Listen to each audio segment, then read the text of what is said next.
अस्सलाम वालेकुम everyone. Kindly मुझे कोई कंफर्म कर दे मेरी वॉइस ऑडिबल है। Yes ma'am, you are audible. जज़ाकल्लाह। मैं स्टार्ट करती हूँ।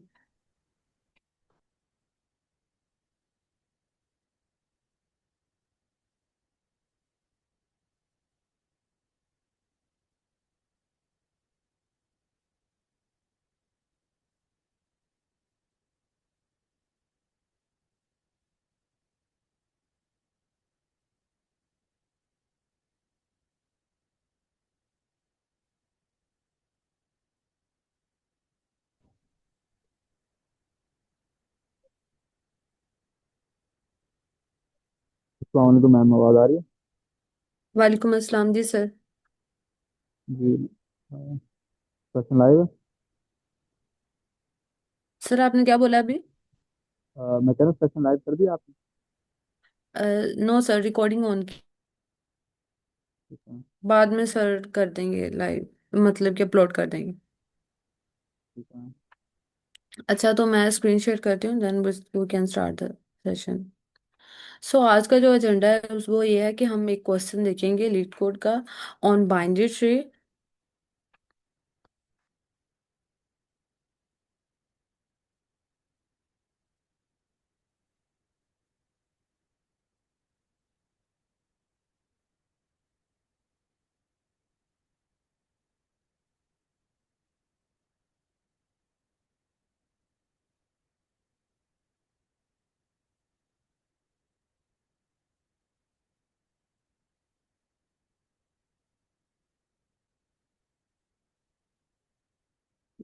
तो जो क्वेश्चन है वो है binary tree in order traversal.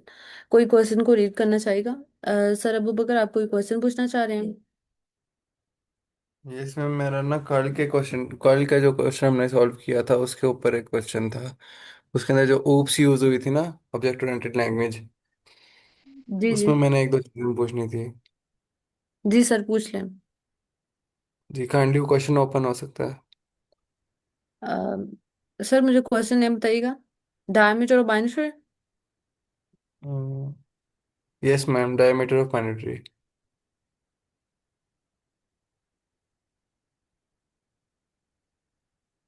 Sir Habib, kindly इस क्वेश्चन को आंसर कीजिएगा।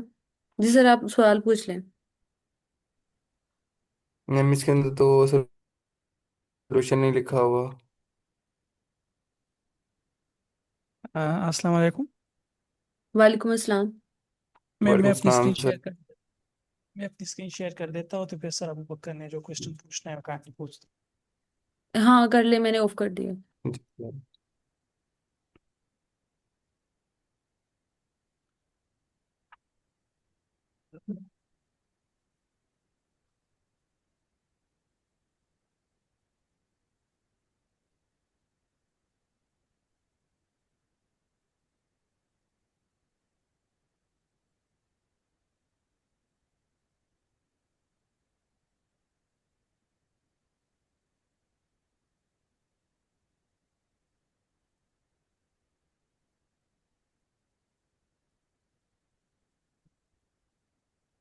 जी सर, मेरी स्क्रीन विजिबल है। जी जी। यस सर, विजिबल है। सर इसमें जो नोड है और हाइट वगैरह जो सी ये चीज़ें हैं, सर ये इसके अंदर प्री डिफाइंड है या फिर हमने खुद डिफाइन किए हैं सब कुछ? थोड़ा ये तो बता दें। और दूसरा ये इसके अंदर ऊप से जो सी यूज़ हुई है ऑब्जेक्ट ओरिएंटेड लैंग्वेज, थोड़ा इसका भी समझा देंगे sir kindly. Okay sir. Basically अगर हम पहली लाइन की कोड को देखें ना, तो वहाँ पे एक क्लास क्रिएट हुई है सोल्यूशन के नाम से। ये ऑटोमेटिकली लीड कोड खुद ही क्या करता है, क्रिएट करता है, हमें इसकी बनाने की ज़रूरत नहीं होती। फिर जब हमने अपना पहला फंक्शन बनाया ना, तो अगर आप पैरामीटर पर को देखिए ना, तो वहाँ पे हमने एक सेल्फ के नाम से एक ऑब्जेक्ट बनाया है। तो वो सेल्फ के नाम से ऑब्जेक्ट किस क्लास से बनती है? उसी जो क्लास हमने ऊपर बनाई है सोल्यूशन की क्लास से। तो उस क्लास से हम ये ऑब्जेक्ट बना रहे हैं, और फिर इन्हीं ऑब्जेक्ट की मदद से हम आगे जितनी भी हमारी नोड बन रही है या जो भी चीज़ें हम कर रहे हैं ना, तो डॉट ऑपरेटर को यूज़ करके हम इस ही ऑब्जेक्ट की मदद से अपनी सारी चीज़ों को कॉल कर रहे हैं।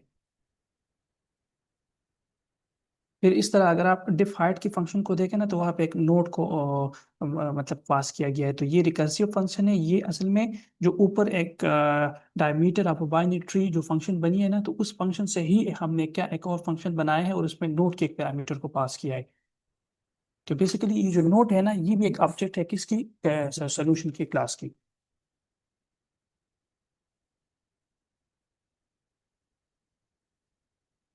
सर आपको क्लियर हो गई है about class and objects. Yes sir. Yes और सर। फिर कैसे अगर आप देखें तो सेल्फ डॉट मिक्स डायमीटर हमने एक ग्लोबल वेरिएबल बनाया है, और उसको सेल्फ जो हमने क्लास ऑब्जेक्ट बनाई थी उसकी मदद से हमने उसको क्या किया, एक नया वेरिएबल बनाया है। फिर नोट हमने एक और एक note dot left note dot right, उसकी नोट को यूज करके हमने क्या किया है, उसी दो जो हमने हमारे पास नोट बनते हैं एक ट्री की, उसको कॉल किए। एंड देन लास्ट में हमने दोबारा self dot mix diameter, self dot mix diameter, यानी हम इन्हीं दो ऑब्जेक्ट्स के थ्रू हर चीज को क्या कर रहे हैं, कॉल कर रहे हैं। सर ये नोड है जो से ये प्री डिफाइंड रिक्वेस्ट है ना ये प्री डिफाइन होती है एग्जैक्टली। यानी कि ट्री की हमें थोड़ी बहुत ना ये एलिमेंट्स वगैरह समझने पड़ेंगे कोडिंग के। एग्जैक्टली, तो नोट तो प्री डिफाइन होती है वही बात। बाकी हम अगर left height right height in चीज़ों की बात करें तो इसको हमने खुद क्रिएट किए। अच्छा, आपको ये सेल्फ से अगर कंफ्यूजन हो रही है ना, तो हम सेल्फ को हटा भी सकते सर आपकी आवाज़ क्लियर नहीं आ रही। हैं। मैं कह रहा हूँ, अगर सर को ये सेल्फ यूज करने से अगर कोई कंफ्यूजन हो रही है तो इसको हम हटा भी सकते हैं। और इस नोड की जगह हम रूट, डायरेक्ट रूट भी कर सकते हैं जो क्लास के अंदर दी हुई है।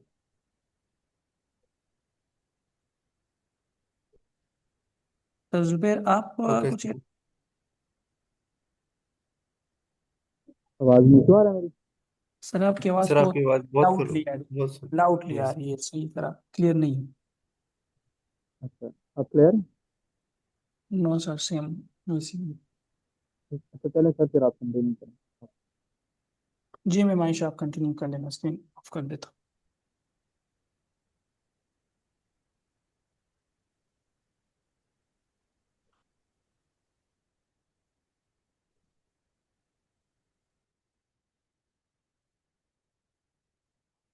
तो आज जो हमने क्वेश्चन देखना है वो है sorry binary tree in order traversal. तो आप में से कोई भी पार्टिसिपेंट इस क्वेश्चन को रीड करना चाहेगा?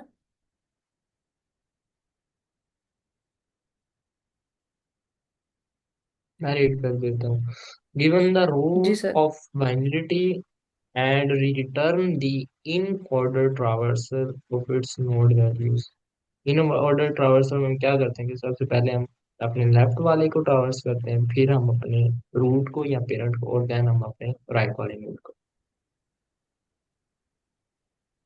बिल्कुल सर, एग्जैक्टली। सो ये जो क्वेश्चन है ये है कि आपने क्या करना है कि बाइनरी ट्री पे ट्रावर्स करना है, और जो ऑर्डर होगा वो इन ऑर्डर होगा।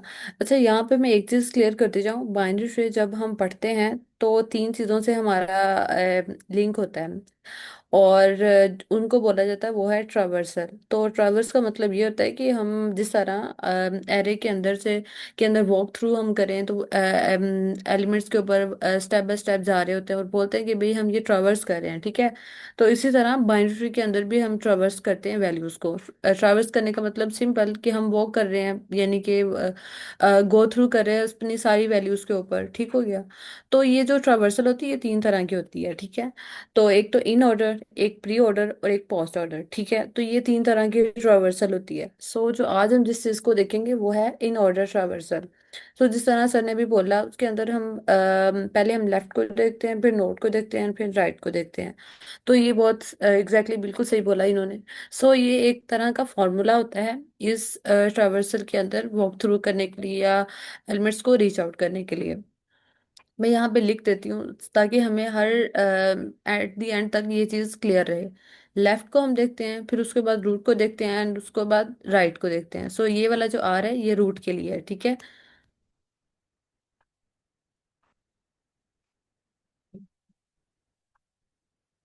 ठीक है। सो लेफ्ट रूट और फिर राइट। सो ये एक तरह का ना फॉर्मूला है, ठीक है।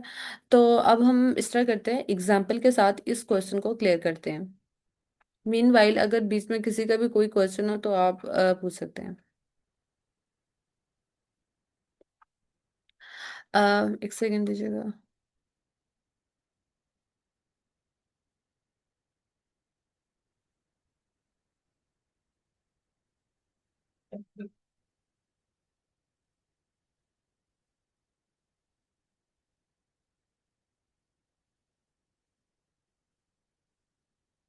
तो ये जो एग्जाम्पल है वो है वन, जो इनपुट है मैं उसको एक दफा बोल रही हूँ, ठीक है।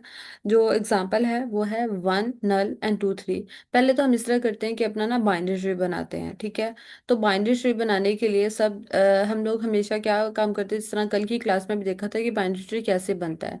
पहले जो भी हमें इनपुट मिलती है ना, उसका जो फर्स्ट वाला एलिमेंट होता है वो हमेशा रूट होता है, ठीक है।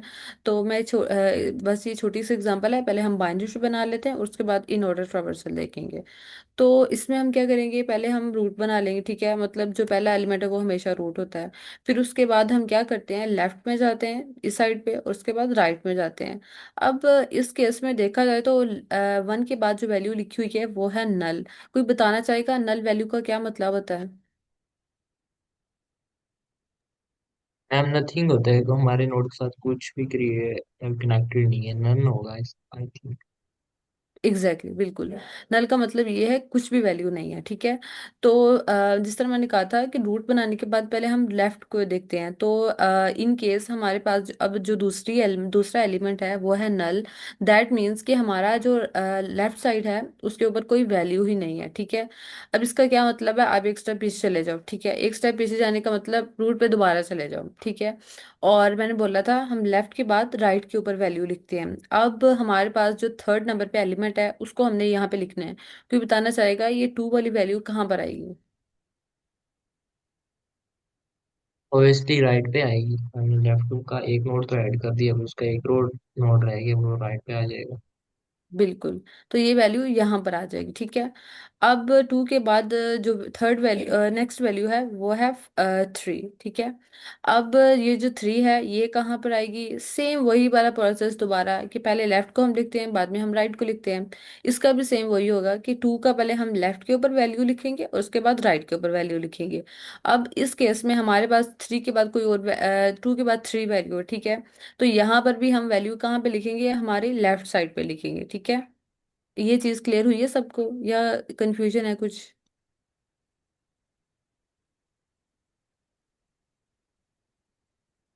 क्लियर है मैम। सही हो गया। मैंने क्या किया, पहले मैंने जो हमारा ये क्वेश्चन है इसको बाइनरी में लिख लिया, ठीक है। यानी कि इस सवाल का इनपुट का मैंने बाइनरी बनाया। मैं एक छोटा सा गो थ्रू दे देती हूँ क्या मैंने किया। पहले मैंने रूट को लिखा, फिर उसके बाद असूलन राइट को, रूट के बाद हम लेफ्ट पे जाते हैं और उसके बाद राइट वाली वैल्यू को लिखते हैं। अब इस केस में उन्होंने टू वन के बाद जो वैल्यू लिखी हुई है वो है नल। दैट मीन्स कि यहाँ पर उसके लेफ्ट के ऊपर कोई वैल्यू ही नहीं है। उससे जो नेक्स्ट वैल्यू है वो फिर राइट को असाइन कर दी जाएगी।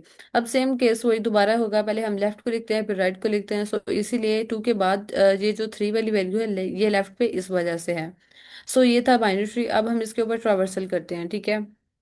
ट्रावर्सल का जो रूल था, इन ऑर्डर ट्रावर्सल, वो ये होता है कि आपने पहले लेफ्ट को देखना है, फिर रूट को देखना है, फिर उसके बाद राइट को देखना है। तो इस वाली एग्जाम्पल पे हम सेम वही एग्जैक्टली ये वाला फॉर्मूला अप्लाई करेंगे, ठीक है। यानी कि लेफ्ट पे देखने का मतलब पहले हमने लेफ्ट सब ट्री को कवर कर लेना है, फिर उसके बाद राइट सब ट्री को कवर कर लेना है, फिर उसके बाद जाके हमने नोड पे जाना है, ठीक है। तो ये था इस सवाल का ये क्वेश्चन का फॉर्मूला, ठीक है। अब मैं इस तरह करती हूँ, ये जो इन्होंने आउटपुट दी है वन थ्री टू, ये कैसे बनती है ये हम अभी देखेंगे, ठीक है। जो वन है ये हमारे पास रूट नोड है, ये क्लियर हुई बात, ठीक है। फिर उसके बाद जो हम तो ये जो हमारे पास रूट नोड है दैट इज वन। तो इसको हम देखेंगे, इसके लेफ्ट लेफ्ट साइड पे जाएंगे।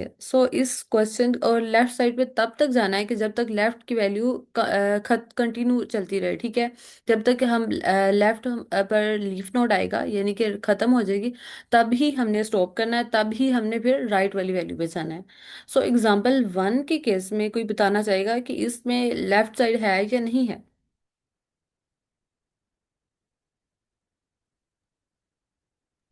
नहीं मैम, लेफ्ट साइड पे कुछ भी नहीं है वन के आगे। बिल्कुल।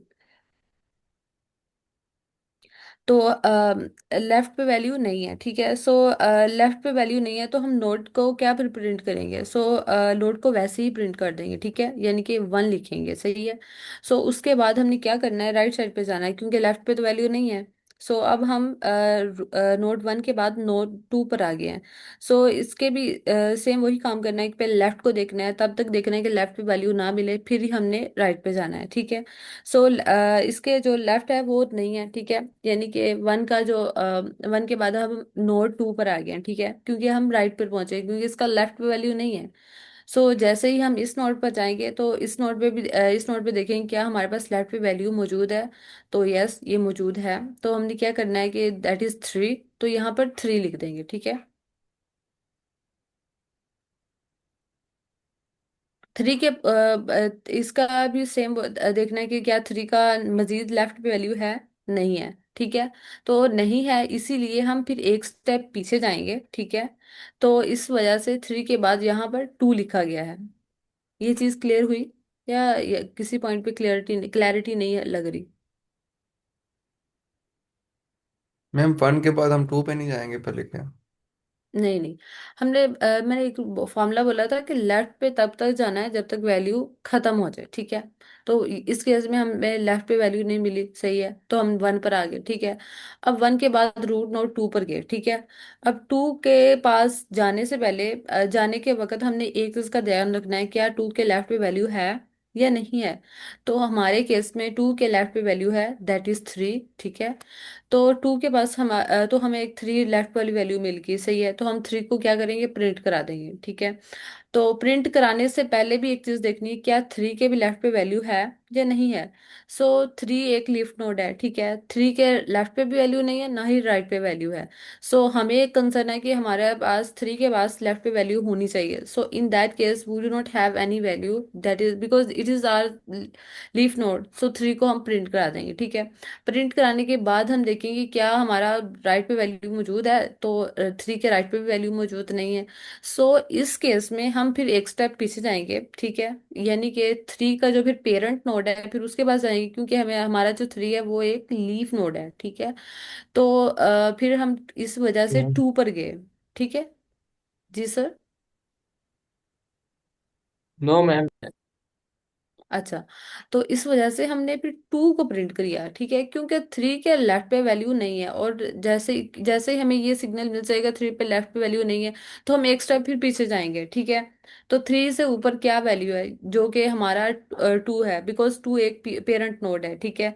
और पेरेंट नोड पे हम उस केस में जाते हैं कि हमारे पास राइट पे भी वैल्यू मौजूद ना हो। सो इन ऑर्डर ट्रेवर्सल का इन समरी जो कहानी है वो ये है, या जो फॉर्मूला है वो ये है कि पहले लेफ्ट सब ट्री देखना है फिर राइट सब ट्री देखना है, ठीक है। और लेफ्ट सब ट्री देखते वक्त हमने तब तक लेफ्ट पे जाना है जब तक हमें लेफ्ट एक लीफ नोड ना मिल जाए, ठीक है। जैसे ही हमें लीफ नोड मिलेगा तो हमने उसको प्रिंट करा देना है और फिर उसके बाद उसके पेरेंट पे जाना है। इस केस में हमारा 3 का पेरेंट क्या था, 2, ठीक है, इस वजह से हमने 3 के बाद 2 को प्रिंट किया। अगर इस चीज को मैम एक क्वेश्चन है। जी जी जी जी। मैम अगर 3 के आगे नीचे लेफ्ट साइड पे अगर 4 होता, हाँ हाँ। ठीक है, अज्यूम कीजिएगा, अगर यहाँ जी पे जी। नीचे 4 है तो पहले हम 1 के बाद 4 पे जाएंगे, 4 के बाद 3 पे आएंगे, 3 के बाद 2 पे जाएंगे, ऐसे ही है? हाँ बिल्कुल बिल्कुल। यानी कि हमारी जो आउटपुट निकलेगी वो 1 4 3 2 ऐसे होगे फिर वो, यानी कि हमने हाँ एंड तक जाना है पहले, फिर वापस ऊपर आना है। बिल्कुल सर, एग्जैक्टली। यानी कि जब तक लेफ्ट मिलता जाए तब तक लेफ्ट में जाओ, ठीक है।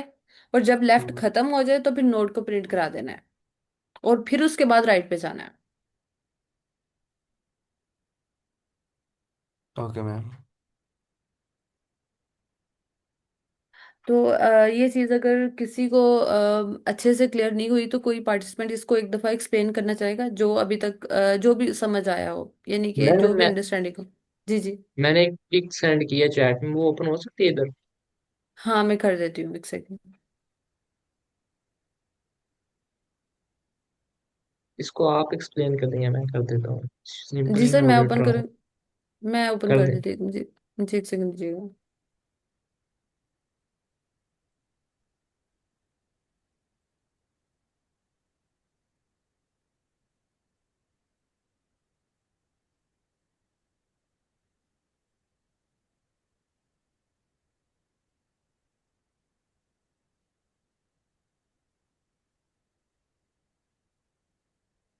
जी सर, ये पिक्चर है। ये अच्छा जी, हम ना इसमें बेसिकली एक एल्गोरिथम है डीएफएस, अगर आपको पता हो, डेप्थ फर्स्ट सर्च, कि डेप्थ में जाते जाओ जब तक आपका टारगेट कंप्लीट नहीं हो जाता। इन ऑर्डर में हम ये जो मैम ने कोड लिखा है या जो भी अप्रोच बता रही है डेप्थ फर्स्ट सर्च में है। तो बेसिकली हमारे पास अगर एक नोड है, तो हम चाहते हैं कि उसके लेफ्ट पे जितने भी पड़े हैं ना, सबसे पहले मुझे वो निकाल के दे दो, फिर उस नोड की वैल्यू, एंड देन उसके राइट वाले की। अब इस पिक्चर में देखें, हम सबसे पहले हमारा नोड है ए, तो हम चाहते हैं कि पहले इसके लेफ्ट वाले को आप ट्रावर्स करो एंड देन आप राइट वाले पे आओ। ए से हम बी की तरफ जाएंगे, अब बी की तरफ देखें क्या इसका और कोई लेफ्ट है? जी है, डी पे चले गए। डी का कोई लेफ्ट है एच पे चले गए। एच का कोई लेफ्ट है? नहीं है। तो हम एच की वैल्यू को अपनी रिजल्ट में ऐड कर देंगे, और फिर हम एच के राइट पे जाएंगे। राइट पे कोई है एच के? नहीं है। तो समझ लें हमारा H node completely in order traverse हो गया। फिर हम उससे पीछे वाले पे जाएंगे, डी पे। हम डी के जाएंगे, डी वाले नोड के हमने लेफ्ट वाले को सारों को विजिट कर लिया है, अब इसके राइट वाले पे जाएंगे। अभी डी के लेफ्ट वालों को ट्रावर्स कर लिया, अब डी की वैल्यू को अपने आंसर में ऐड करेंगे, एंड देन हम अपने उसके राइट वाले पे जाएंगे। राइट वाले पे ये आई, आई पे हमने कहा कि आपको लेफ्ट वाला है? नहीं है। तो हमने आई की वैल्यू को ऐड किया, और फिर हम आई आई के राइट वाले पे गए। आई के राइट पे कुछ भी नहीं है। तो हमने कहा कि जो डी नोड है उसका हमने लेफ्ट भी कर लिया, राइट भी कर लिया, और उसको भी कर लिया। अब हम वापस बी पे चले जाएंगे। तो बी पे गए, हमने कहा बी के हमने लेफ्ट वाला सारा पाथ जितना भी था लेफ्ट वाले नोड वो ट्रावर्स कर लिए। अब हमने बी को रिजल्ट में ऐड करेंगे, एंड देन हम उसके राइट वाले पे जाएंगे। जब राइट वाले पे गए, ई है, तो उसका हमने देखा क्या ई आपको कोई लेफ्ट में पड़ा हुआ है? उसका नहीं। तो हमने ई को रिजल्ट डाला और ई के राइट पे गए, ई के राइट पे हमें कुछ भी नहीं मिला। तो इसका मतलब जो हमारा बी नोड है पर वो इन ऑर्डर कंप्लीटली ट्रावर्स हुआ, क्योंकि हमने उसका लेफ्ट वाले को, उसको और उसके राइट वाले को ट्रावर्स कर लिया। एंड देन हम ए पे जाएंगे। ए पे गए, ए पे हमने कहा कि हमने आपके लेफ्ट वाले सारे जितने भी नोड थे उनको ट्रावर्स कर लिया। अब आपकी बारी है, हमने ए को डाला, फिर हम ए के राइट वाले पे चले गए। और यही आप नीचे देखेंगे ना, इन ऑर्डर लिखा हो HDIBEAFCG, ये है। और यही मैंने सिंपल जिस तरह मैंने आपको एक्सप्लेन किया, पहले हम उस नोड पे जाएंगे और लेफ्ट पे जाएंगे, उस नोड के लेफ्ट पे जाते जाएंगे, जाते जाएंगे जहां तक हमें नोड मिल जाए। जब खत्म हो जाएंगे तब हम उस जो नोड पे होंगे उसका रिजल्ट ऐड करेंगे, और देन हम उसके राइट पे जाते जाएंगे जब तक हमें नोड मिलता है। ये सिंपल अप्रोच। सर इसके अंदर हमने ये इन ऑर्डर वर्ड यूज़ की है ना, यस। तो सर इसके जी अंदर जी। एक प्री ऑर्डर और पोस्ट ऑर्डर ये दो हैं। सर ये डिफरेंट टेक्निक्स हैं दोनों। ये देखें, हमने इसमें था कि हमने सबसे पहले लेफ्ट वाले को, फिर अपने जो उसका पेरेंट है या रूट है उसको, एंड देन हम्म। राइट वाले को। इसी तरह हम्म। जो पोस्ट ऑर्डर होगा उसमें क्या होगा? उसमें सबसे पहले मेरा ख्याल आई थिंक राइट वाला होता है, फिर आपका इन जो मिड वाला होता है, एंड देन लेफ्ट वाला होता है। और जो प्री ऑर्डर होता है वो सबसे पहले आपका इन वाला होता है, देन लेफ्ट वाला, और देन राइट वाला। आप सब ओके। इसको इन ऑर्डर को अच्छी तरह समझ लेंगे ना, उसमें हम्म। सिंपली दो इंस्ट्रक्शन चेंज होगी और वो कोड भी इसी तरह हो जाएगा। Okay sir, thank you so much sir, ये काफ़ी हेल्पफुल है सर ये वाला मैप। मैम सर अभी आप कोड एक्सप्लेन करें। सर सर समी, आप काइंडली दोबारा ये प्री ऑर्डर और पोस्ट ऑर्डर वाला एक्सप्लेन कर सकते हैं? एक सेकंड सर, मैं ये चाहता हूँ अगर आप इन ऑर्डर एक दफा समझ लेना कोड के साथ, वो ई नहीं ऑर्डर नहीं पोस्ट ऑर्डर सिर्फ 30-10 सेकंड का काम है समझना। असल में सर, मैं इसलिए पूछ रहा हूँ ना कि ये से एक पार्टिसिपेंट ने सवाल पूछा तो आप उसमें थोड़ी सी क्या कहते हैं कि मिसअंडरस्टैंडिंग हुई आपसे, आपने उल्टा बोल लिया प्री ऑर्डर और पोस्ट ऑर्डर का। तो इसलिए मैंने ये सवाल पूछा एक कि काइंडली आप सेकंड। इसको दोबारा चेक कर ले ताकि उसकी कन्फ्यूजन दूर हो जाए। ओके सर, एक सेकंड। मैं अभी ना बाकी थैंक यू सो मच, आपने बहुत अच्छी तरह एक एन ऑर्डर को एक्सप्लेन किया। बट सर ने प्री ऑर्डर और पोस्ट ऑर्डर का पूछा ना, तो इसलिए मैंने आपसे ये कहा कि आप दोबारा अच्छा, इसको ये कंफर्म कर लें। जो प्री ऑर्डर होता है हमारा, उसके उसमें हम क्या करते हैं कि पहले जो हमारा रूट नोड होता है उसको ट्रावर्स करते हैं, देन लेफ्ट को और देन राइट को। अब देखें, हम आगे प्री ऑर्डर के लिए हम आए ए पे। ए हमारा रूट नोड है या पेरेंट नोड है, हमने इसको विजिट किया, इसको हमने अपने आंसर में डाल दिया। देन हम इसके गए लेफ्ट पे। ठीक है, लेफ्ट में हमें क्या मिला, बी। बी मिला, हमने बी को, अब बी एज अ पेरेंट है, हमने बी को भी आंसर में डाल दिया। फिर हमने इसका रूट ट्रांवर्स कर लिया, पेरेंट कर लिया, फिर इसके लेफ्ट में गए, हमने कहा D. D as a parent है, रूट है, इसको भी डाल दिया।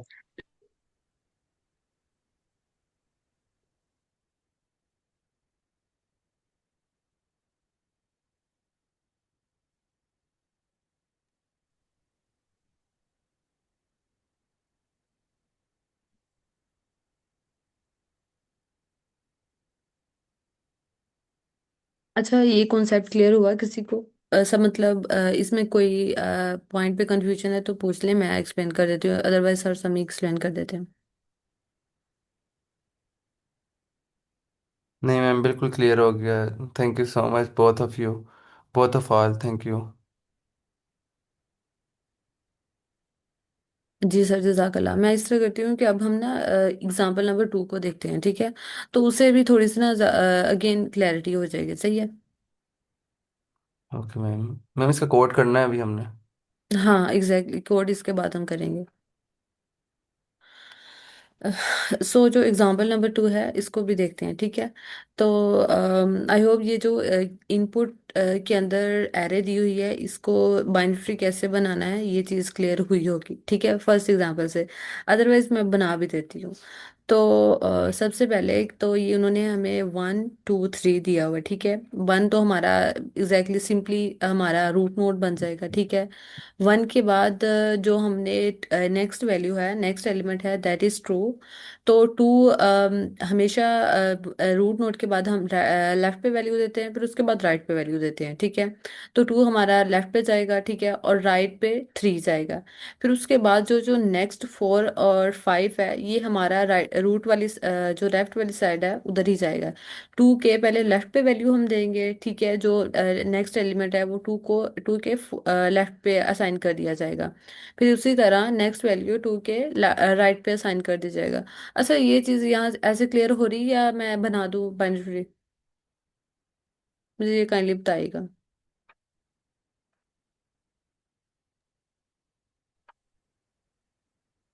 क्लियर हो रही है मैम, ऐसे ही चल जाएगा। अच्छा, जजाकल्ला सर। सो फिर इस तरह ये 4 और 5 असाइन कर दी जाएंगी लेफ्ट पे वैल्यूज, ठीक है? फिर उसके बाद 5 के बाद उन्होंने हमें ना नल वैल्यू दी है।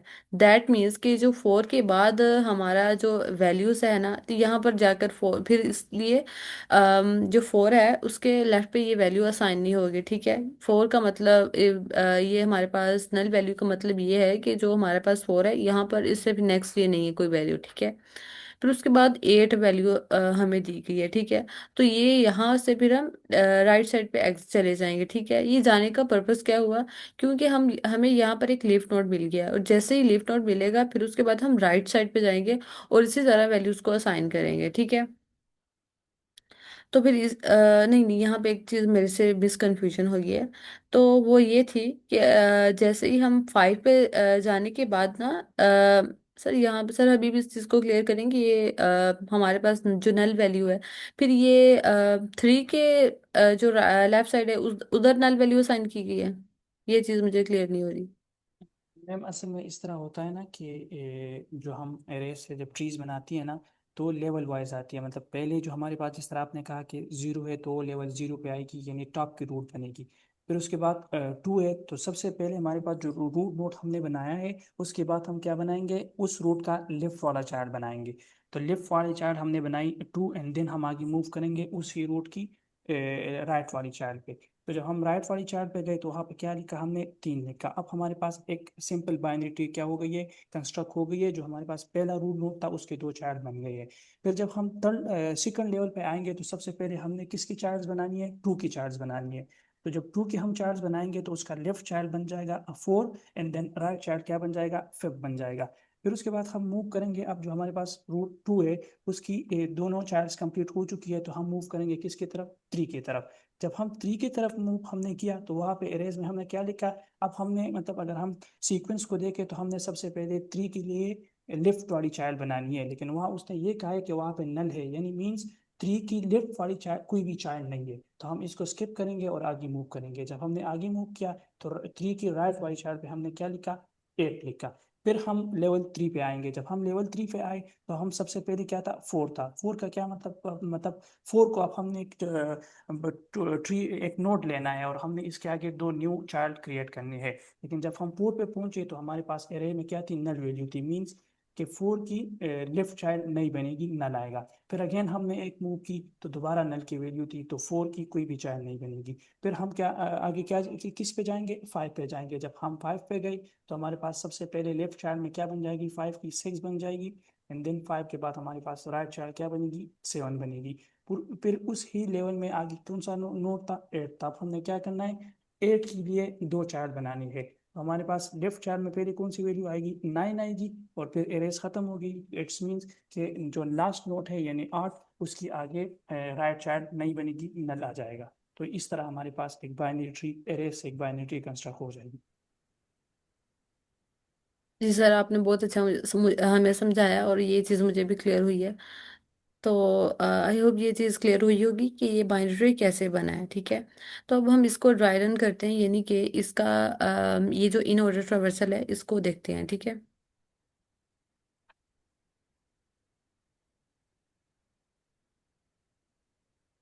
मैम इसको मैं प्रेजेंट कर सकता हूँ, मैं इसके आउटपुट को। जी सर। हाँ, स्टार्टिंग से मैम इसका रूट नोड जो सा 1 है, 1 से सर हम नीचे जाएंगे। मैम काइंडली एनोटेशन ऑन कर देंगे। सर एनोटेशन मतलब अलाउ नहीं है, आपको शो नहीं हो रहा? नहीं मैम, यहाँ पे नहीं शो हो रहा। अच्छा, एक सेकेंड।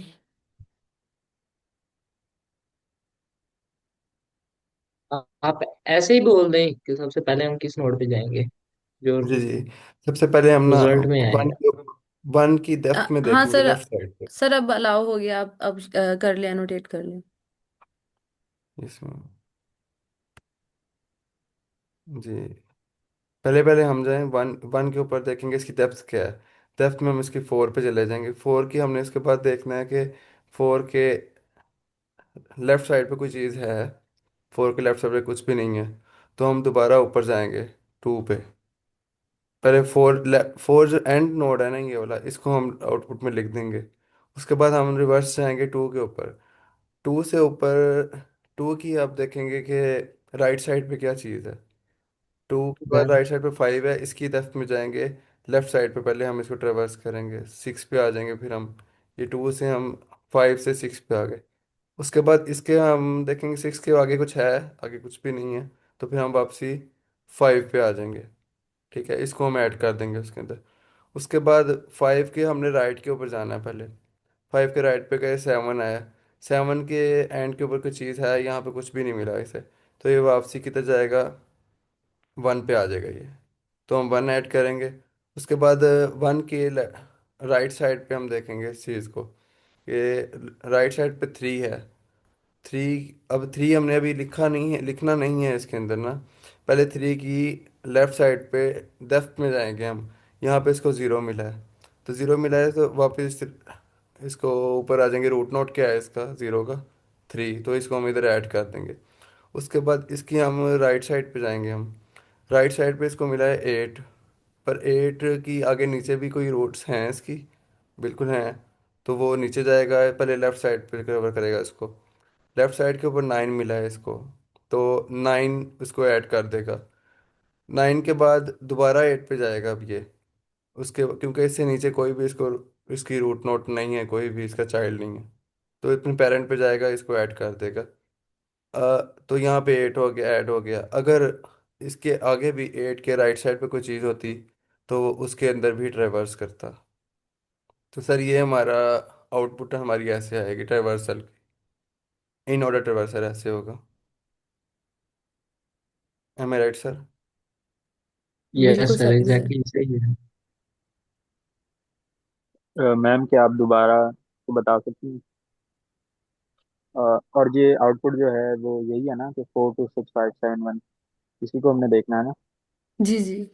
जी जी, हाँ। इसको एग्जैक्टली। तो मैं इसको फिर एक दफा दोबारा गो थ्रू कर देती हूँ, ठीक है, मतलब ओवरव्यू दे देती हूँ। तो ये जो इन ऑर्डर ट्रेवर्सल है इस एग्जांपल में, जिस तरह अभी सर ने भी एक्सप्लेन किया, हमने तब तक पहले हमने लेफ्ट साइड को देखना है, ठीक है, फिर उसके बाद हमने रूट को प्रिंट प्रिंट करना है, फिर उसके बाद राइट साइड को, ठीक है। और लेफ्ट साइड पे देखते वक्त तब तक हमने लेफ्ट पे जाना है कि लेफ्ट खत्म ना हो जाए, ठीक है। अगर तो ये खत्म हो जाएगा फिर उसे हम फिर उसके पेरेंट वाले पे जाएंगे, फिर उसके बाद राइट पे जाएंगे, ठीक है। सो इन दैट सिनेरियो मैम सबसे पहले, जी जी, आप ना इसको कोड के साथ करें, कि मतलब हमारा इधर डीएफ इन ऑर्डर में रूट वन चला गया, उसके बाद कौन कौन सी इंस्ट्रक्शन चलेगी। ठीक है। तो पहले हम इस तरह कर लेंगे, एक बना लेंगे एरे, ठीक है, जो कि हमने रिटर्न करनी है, जिसके अंदर रिजल्ट होगा हमारा, ठीक है। सो फिर उसके बाद हम चूंकि ये क्वेश्चन रिकर्जन से कर रहे हैं, सो रिकर्जन एक रूल हमें देता है कि हम ना पहले तो मैं एक छोटा सा ओवरव्यू दे देती हूँ रिकर्जन का। रिकर्जन का मतलब वो होता है कि जो काम हम फॉर लूप से करवाते हैं ना, वही सेम काम हम रिकर्जन से करवा सकते हैं, ठीक है।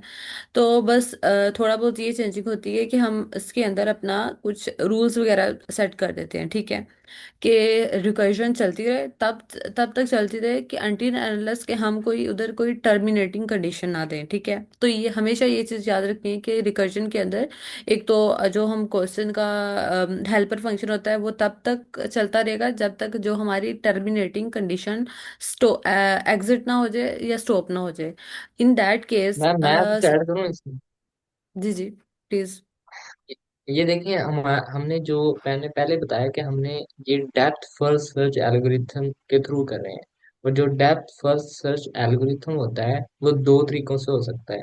या तो आप स्टैक यूज कर लो और इटरेटिव अप्रोच लूप्स लगा के यूज कर लो, या फिर आप रिकरियन यूज कर लो।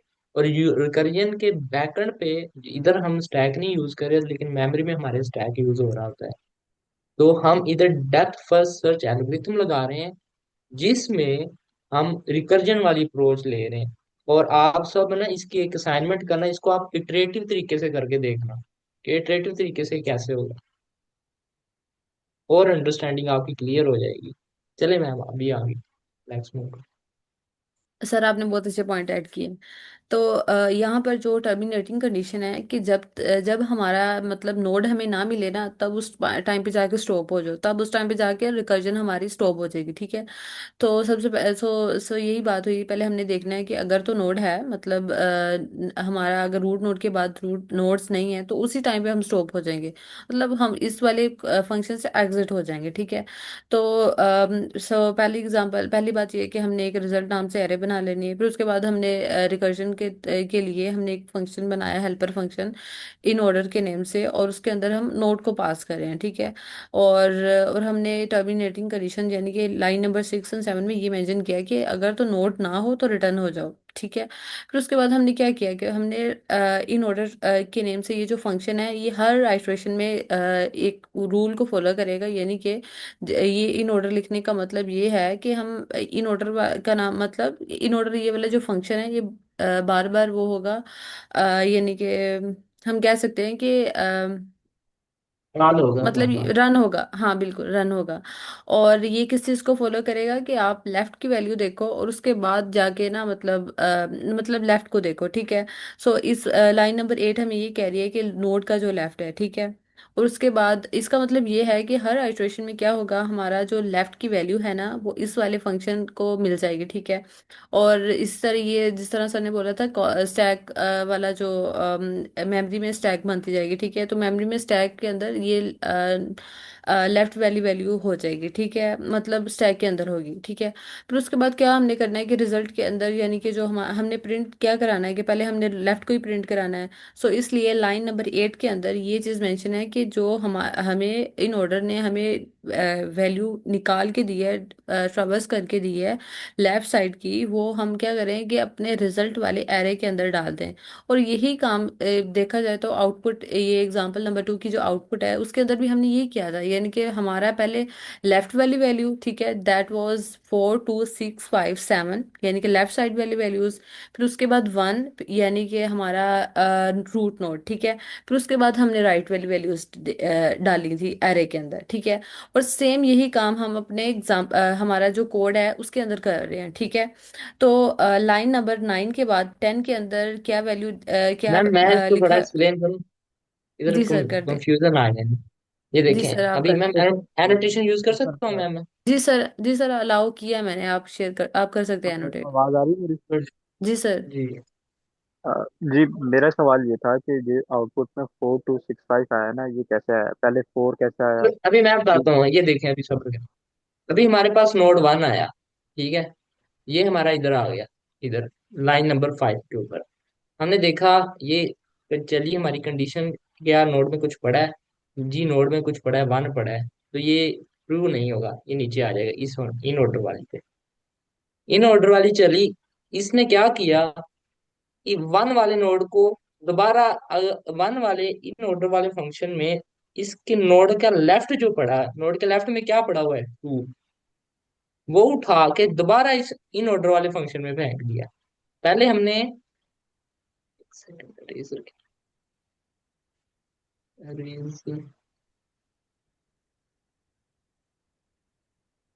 ये सबसे पहले हमारे पास 1 गया इस नोड की जगह, ये कंडीशन चली। उसके बाद हमने कहा ये कंडीशन फॉल्स हो गई, ये नहीं चली। उसके बाद हमने कहा नोड का लेफ्ट लेफ्ट निकालो और दोबारा इस फंक्शन में फेंक दो।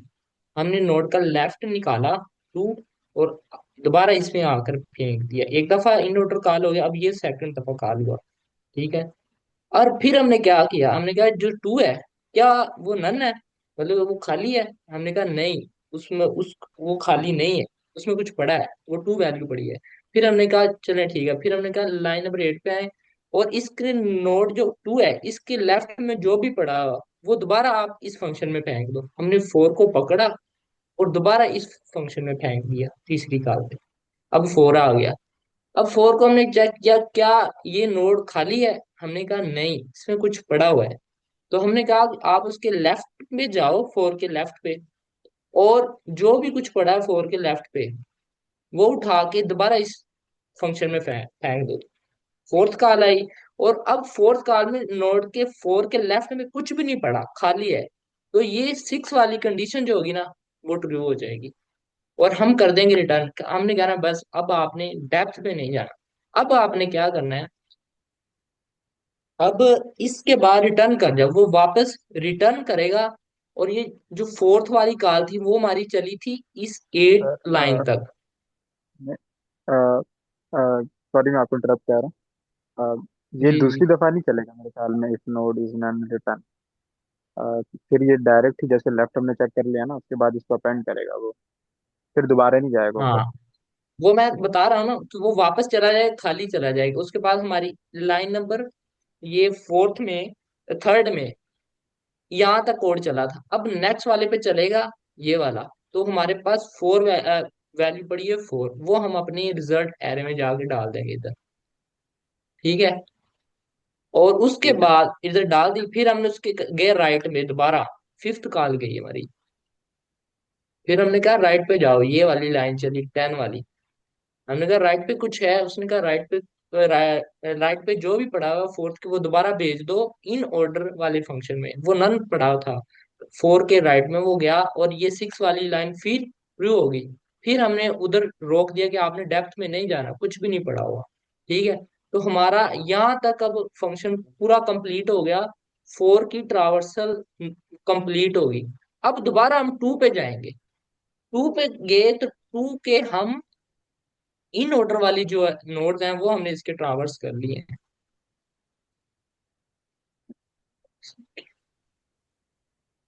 2 के हमने इन ऑर्डर वाला सारा कर लिया था। अब हम इन ऑर्डर कहाँ तक था, यहाँ तक, ठीक है। अब नोड की 2 की जो वैल्यू है वो हम अपेंड कर देंगे ये अपने इस वाले में, रिजल्ट में, ठीक है। उसके बाद हम उसके जाएंगे राइट पे, हम कहेंगे कि नोड के जो राइट पे, जो 2 के राइट पे जो भी पड़ा हुआ है, वो इस फंक्शन में कॉल कर दो। वो पड़ा था 5, हमने 5 डाल दिया आकर इधर। तो हमने 5 को चेक किया, क्या 5 में कुछ पड़ा है? हमने कहा जी पड़ा है, तो ये 6 वाली कंडीशन तो चलेगी नहीं। तो फिर इन ऑर्डर पे आ जाएगा। हमने कहा कि आप 5 के लेफ्ट पे जाओ और जो कुछ पड़ा है वो दोबारा आकर इस फंक्शन में फेंक दो। हमने 5 के लेफ्ट पे गए, वो पड़ा था 6, वो हमने दोबारा आकर इधर फेंक दिया। फिर हम गए 6 पे गए, हमने 6 खाली है, नहीं खाली है, तो ये 6 वाली इंस्ट्रक्शन नहीं चलेगी, फॉल्स हो जाएगी। फिर हम गए सिर्फ 6 के लेफ्ट में कुछ पड़ा है, 6 के लेफ्ट में कुछ भी नहीं पड़ा, लेकिन हमने कहा आप है ना 6 के जो लेफ्ट पे पड़ा हुआ है वो दोबारा फेंक दो इस फंक्शन में। वो था नन, अगर कुछ भी नहीं वो इधर आया तो वो हमारी 6 वाली कंडीशन ट्रू होगी।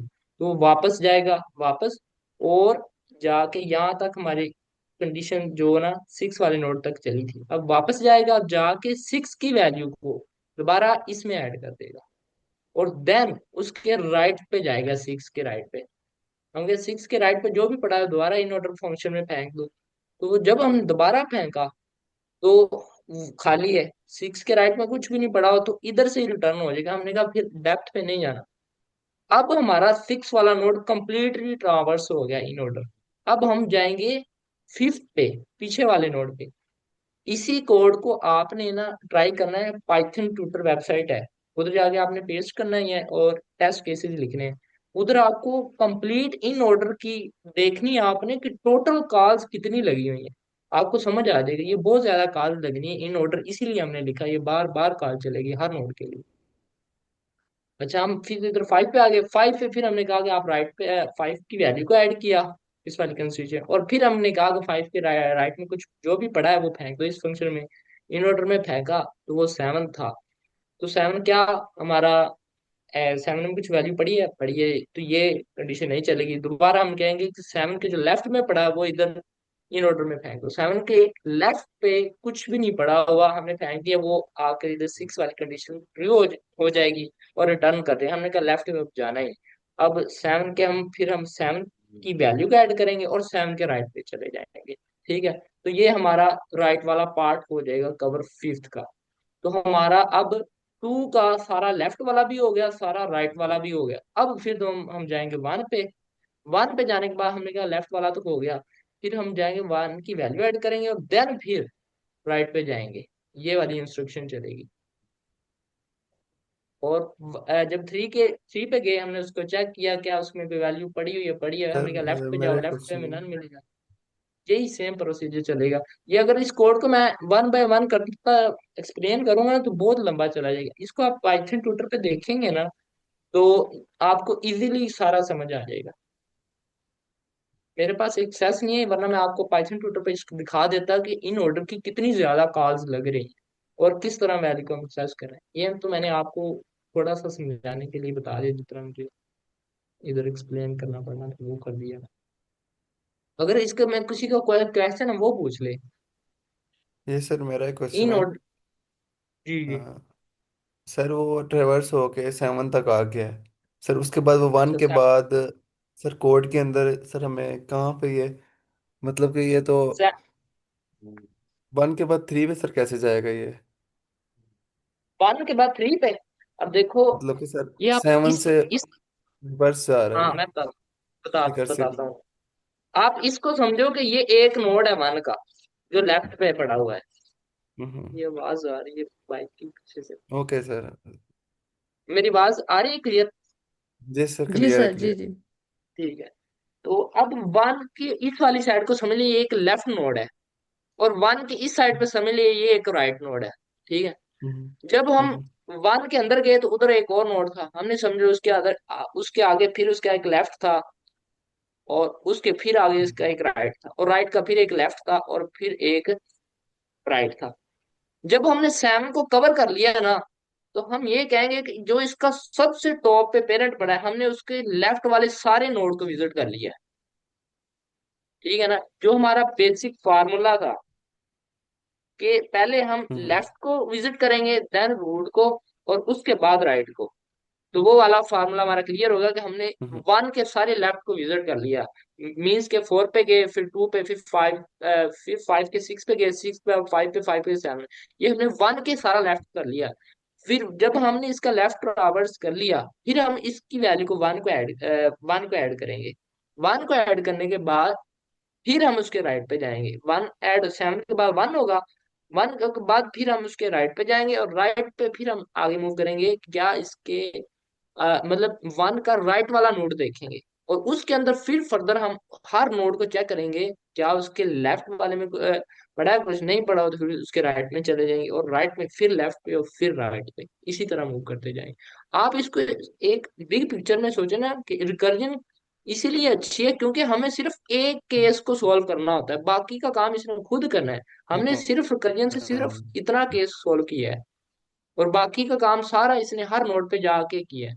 कि मतलब हमने देखा है कि हम्म हर नोड पे जाओ और उसमें हम्म देखो, अगर तो वैल्यू नहीं पड़ी हो तो रिटर्न कर दो, अगर वैल्यू उधर पड़ी हुई तो आप उसके लेफ्ट को लो और दोबारा आप इसमें फेंक दो।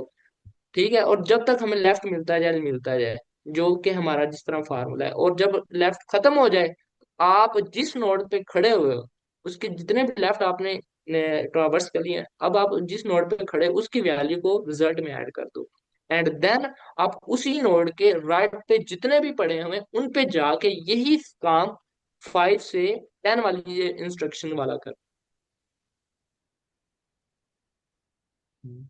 ये ये कुछ समझ रिकर्सिवली आई खैर है? खुद ब खुद कॉल करता जाएगा ये। हाँ, खुद ब खुद वो अंदर चला ही जाता है, आगे आगे आगे। वो तब रुकेगा ये जब हमारी बेस कंडीशंस ट्रू हो जाएगी। ओके, जबरदस्त सर, बहुत अच्छा समझ आया सर। हाँ, इसको आप ना, आपको और क्लियर हो जाएगा। मैं सबसे जो प्रॉब्लम सॉल्विंग में ना सबसे ज्यादा बच्चे 95% बच्चे जहाँ फंसते हैं ना, वो डायनामिक प्रोग्रामिंग है, और डायनामिक प्रोग्रामिंग में ज्यादातर रिकर्जन यूज हो रही है।